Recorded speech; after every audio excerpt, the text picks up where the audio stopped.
Au centre d'exploitation ouest des CFF, 200 personnes surveillent chaque jour près de 900 km de lignes, 170 gares et des points frontaliers comme Valorbe ou Bellegarde. Avec l'entrée en service du Léman Express, le centre gérera quelques kilomètres de voies en plus jusqu'à l'entrée de la gare d'Annemasse. La particularité de cette mise en service, c'est qu'on a des trains qui circulent, régionaux qui circulent au quart d'heure, avec en plus, dans une cadence à la demi-heure, des Régio Express. Donc on a 6 trains par heure et par direction qui vont circuler entre les deux pays. En fait, la particularité de cette mise en service, c'est comment est-ce qu'on va gérer un trafic si important avec très très peu de temps de train, c'est-à-dire qu'on devrait être très très réactif. Quand on gère un trafic international, on n'a des fois pas de train pendant plusieurs heures, ça nous laisse le temps de réfléchir, de communiquer. Là, on a grosso modo un train toutes les 10 minutes.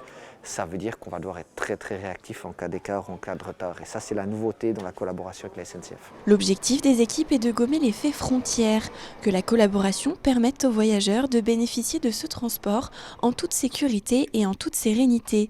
Pour cela, de nombreuses années de travail ont été nécessaires. On voit 84 et avec 40 en gare de mer, un rendu libre et praticable. On met ça à 16h26, chef circulation Blazevich. Enes Blazevich est chef de circulation.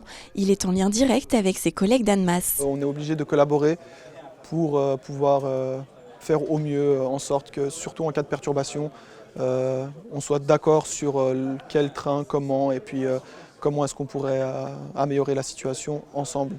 Parce qu'on ne peut pas juste agir de notre côté en les laissant dans leur propre galère, j'ai envie de dire. Et puis de même, c'est toujours une communication qui est indispensable effectivement pour la qualité. Laurent Harry est lui aussi chef de circulation.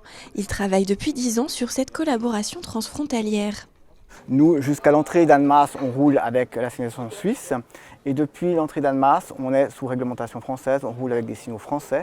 Donc les deux appareils d'enclenchement qui gèrent la sécurité des trains, ce n'est pas la même technologie. Il a donc fallu développer des interfaces pour pouvoir que ces deux technologies puissent se parler et se comprendre. J'ai aussi au niveau réglementaire développé avec SNCF Réseau toute la réglementation justement à la limite de la réglementation suisse et de la réglementation française, les procédures en cas de situation perturbée ou de dérangement.